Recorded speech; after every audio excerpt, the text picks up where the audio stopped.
여러분, 요즘 주식시장에서 가장 뜨거운 얘기가 뭐죠? 바로 한국이랑 미국, 조선업 얘기잖아요. 그런데 말이죠, IBK투자증권에서 정말 재미있는 리포트를 하나 냈습니다.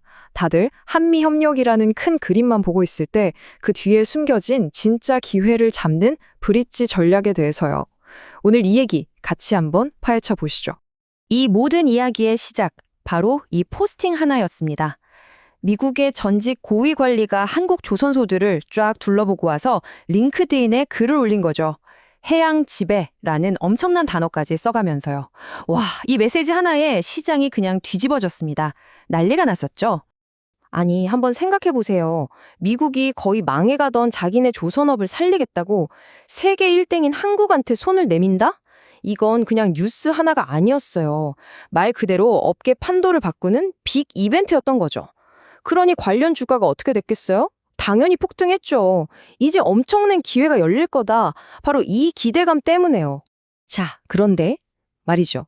오늘 우리가 파헤쳐볼 리포트는 바로 여기서 찬물을 확 끼얹습니다.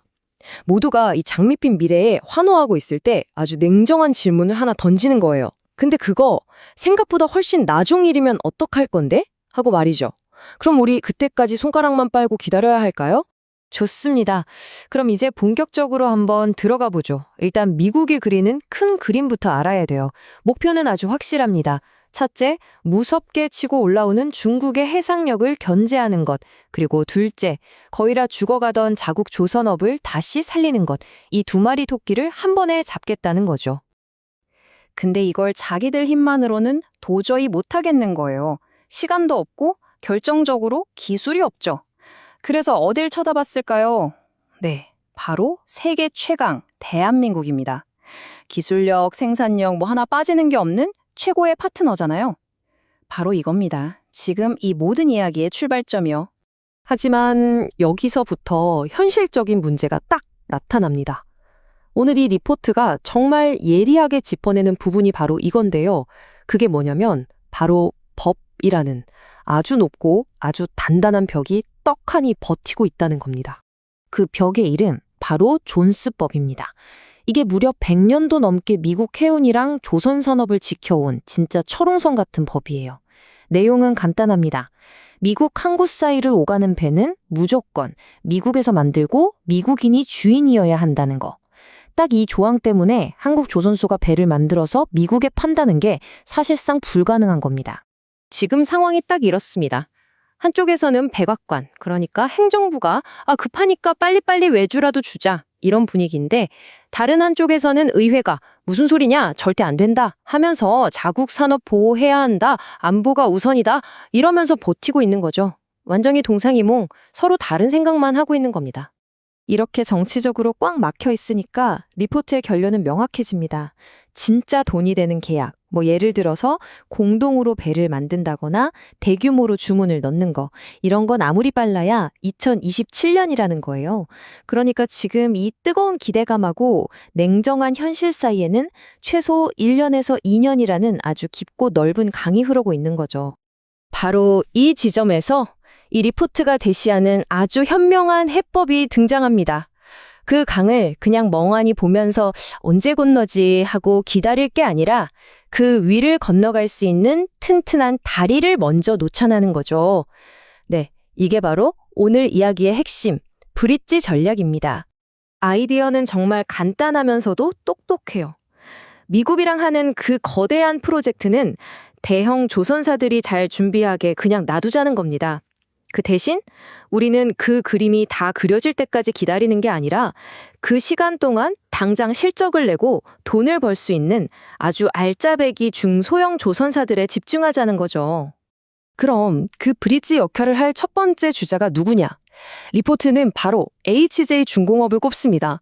지금부터 이 회사가 왜 미국의 골칫거리에 대한 완벽한 해결책이 될 수 있는지 그 이유를 하나씩 까보겠습니다. 와, 이 숫자 좀 보세요. 진짜 말이 안 나오지 않습니까?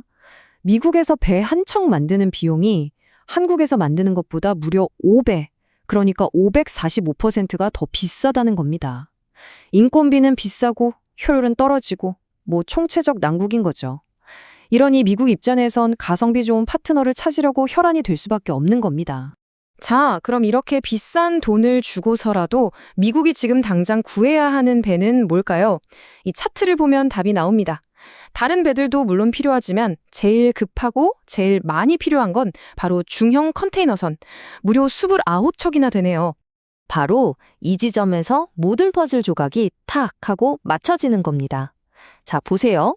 미국은 비싼 배값 때문에 머리가 아프고 제일 급한 건 중형 컨테이너선이에요. 그런데 HJ중공업이 바로 이 중형 컨테이너선을 만드는 데는 완전 전문가, 스페셜리스트라는 거죠. 근데 이게 다가 아니에요. HJ중공업의 진짜 강점은 또 있습니다. 이 회사는 이미 미 해군 대를 수리해주면서 실력을 인정받았어요. 그러니까 이미 믿고 맡길 수 있는 회사라는 검증이 끝난 거죠. 거기다 대형 수송함이나 고속 상륙정 같은 특수선박 분야에서는 거의 독보적입니다. 특히 이 고속 상륙정은 해외에서도 사겠다고 줄을 서는 상황이고요. 자, 그럼 이제 브릿지 전략의 두 번째 기둥으로 넘어가 보겠습니다. 리포트가 주목한 또 다른 회사, 바로 대한조선입니다. 이 회사는 HAJ중공업하고는 완전히 다른 스토리를 가지고 있어요. 아주 거대한 시장의 파도를 제대로 타고 있는 곳이죠. 요즘 이 원유 운반선, 그러니까 탱커선 시장에서요, 정말 이상하고 재밌는 일이 벌어지고 있습니다. 바로 이겁니다. 헌 배가 새 배보다 비싸게 팔려요. 아니, 이게 말이 되나요?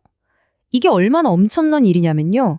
조선업 역사상 최고의 호황기라고 불리는 2007년 그 슈퍼사이클 때 이후로 처음 있는 일입니다. 이건 뭐 시장이 곧 터진다는 가장 강력한 신호나 다름없는 거죠. 그런데 대한조선이 바로 이 불타오르는 시장의 핵심, 수에즈막스급 탱커를 전문으로 만드는 곳입니다. 여기서 진짜 재밌는 포인트가 뭐냐면 이 배가 덩치 큰 대형 조선사들한테는 사실 돈이 별로 안 되는 좀 귀찮은 모델이에요. 근데 대한조선한테는 이건 완전 캐시카우, 돈을 긁어모으는 효자 상품인 겁니다. 수익성이 얼마나 폭발하겠어요. 상상이 가시죠? 자, 지금까지 HA중공업과 대한조선 두 회사의 이야기를 쭉 들어봤습니다. 그럼 이 모든 걸 하나로 묶어서 이 리포트가 말하는 진짜 핵심, 최종 투자 전략이 뭔지 정리해 보겠습니다. 핵심은 딱 이 세 가지입니다. 왜 지금 중용조선사를 봐야 하는가? 첫째, 실적이 좋아지는 속도가 대형사들보다 비교가 안 될 정도로 빠르다는 것. 둘째, 미국이라는 큰 판이 열릴 때까지 기다릴 필요 없이 당장 돈을 벌 수 있는 자기만의 수출 무기가 있다는 것. 그리고 마지막으로 이렇게 잘 번 돈으로 주주들한테 더 많이 돌려줄 가능성이 크다는 것. 바로 이겁니다. 그래서 이 리포트는 우리에게 마지막으로 이런 질문을 던지는 것 같습니다. 모두가 저 멀리 보이는 해양 지배라는 화려한 목적지만 쳐다보고 있을 때 어쩌면 진짜 중요한 건 그 목적지까지 우리를 안전하게 이끌어줄 이 다리가 아닐까요? 지금 진짜 기회는 바로 이 다리 위에 있을지도 모릅니다.